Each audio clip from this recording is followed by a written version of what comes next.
সর্বশেষ আপডেট আন্তর্জাতিক সংবাদে আপনাকে স্বাগত। শুরুতেই সংবাদ শিরোনাম।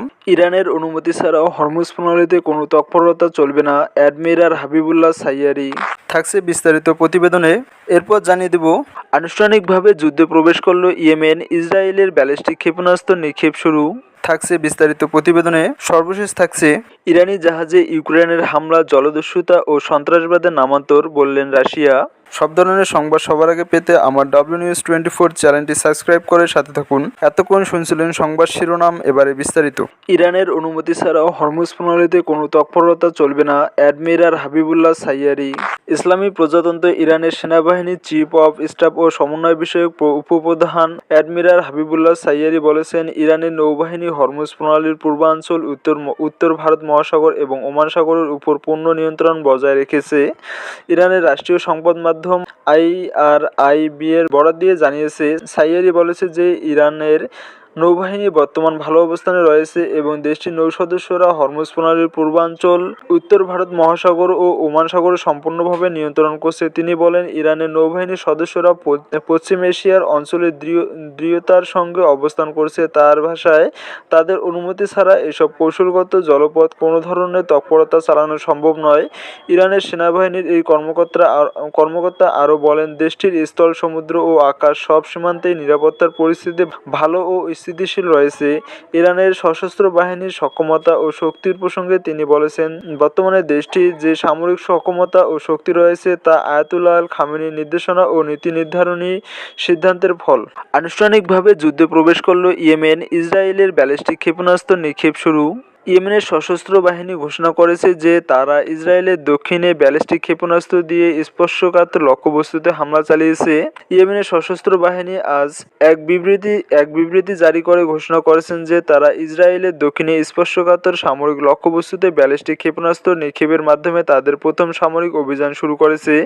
ইয়েমেনের সশস্ত্র বাহিনীর বিবৃতিতে বলা হয়, ইরান এবং লেবানন, ইরাক ও ফিলিস্তিনের প্রতিরোধ ফ্রন্টগুলো সমর্থনে সরাসরি সামরিক হস্তক্ষেপের বিষয়ে ইয়েমেনের সশস্ত্র বাহিনীর পূর্ববর্তী বিবৃতিতে যা বলা হয়েছিল সেসবের বাস্তবায়ন। লেবানন, ইরান, ইরাক ও ফিলিস্তিন আমাদের ভাইদের অবকাঠামোগুলো লক্ষ্য করে শত্রুদের হামলা, সামরিক উত্তেজনা বৃদ্ধি, অপরাধ এবং গণহত্যার পরিপ্রেক্ষিতে আমরা ইসরায়েলের দক্ষিণে স্পর্শকাতর সামরিক লক্ষ্যবস্তুগুলোতে ব্যালিস্টিক ক্ষেপণাস্ত্র নিক্ষেপের মাধ্যমে আমাদের প্রথম সামরিক অভিযান চালিয়েছি। এদিকে ইয়েমেনি সশস্ত্র বাহিনীর মুখপাত্র ব্রিগেডিয়ার জেনারেল ইয়াহিয়া সারি এ প্রসঙ্গে বলেছেন, ঘোষিত লক্ষ্য অর্জিত না হওয়া পর্যন্ত এবং সকল প্রতিরোধ ফ্রন্ট অগ্রসর বন্ধ না হওয়া পর্যন্ত আমাদের এই অভিযান অব্যাহত থাকবে। ইরানি জাহাজে ইউক্রেনের হামলা, জলদস্যুতা ও সন্ত্রাসবাদের নামান্তর, বললেন রাশিয়া।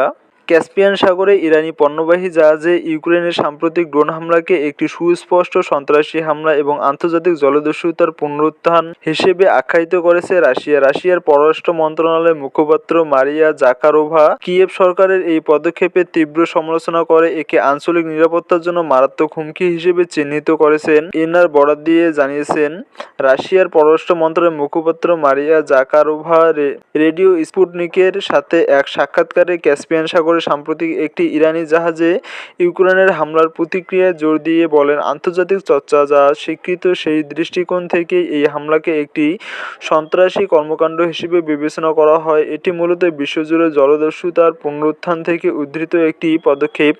এর আগে ক্যাস্পিয়ান সাগরে ইরানি জাহাজ আনার উপর ইউক্রেনীয় ড্রোন হামলার বিষয়ে এক প্রশ্নের জবাবে তিনি বলেছেন, এ ধরনের অপরাধমূলক কর্মকাণ্ডের প্রমাণ করে যে ইউক্রেন সরকার তাদের সন্ত্রাসী কর্মকাণ্ডের ভৌগোলিক পরিধির বিস্তার করতে মরিয়া। তিনি আরও বলেন, ক্যাস্পিয়ান সাগরে বেসামরিক জাহাজে কিয়েভের সাম্প্রতিক হামলার স্পষ্ট করে যে ইউক্রেন ক্যাস্পিয়ান সাগরের উপকূলীয় দেশগুলোর আঞ্চলিক নিরাপত্তার জন্য কঠোর প্রকাশ্য হুমকি তৈরি করেছে। রাশিয়ার পররাষ্ট্র মন্ত্রণালয়ের মুখপাত্র বলেন, ক্যাস্পিয়ান সাগরে যে কোনো সামরিক সংঘাত থেকে দূরে রাখা উচিত এবং এটি সর্বদা শান্তি, শুভ প্রতিবেশী সুলভ সম্পর্ক ও সহযোগিতার একটি অঞ্চল হিসেবে গড়ে তোলা উচিত।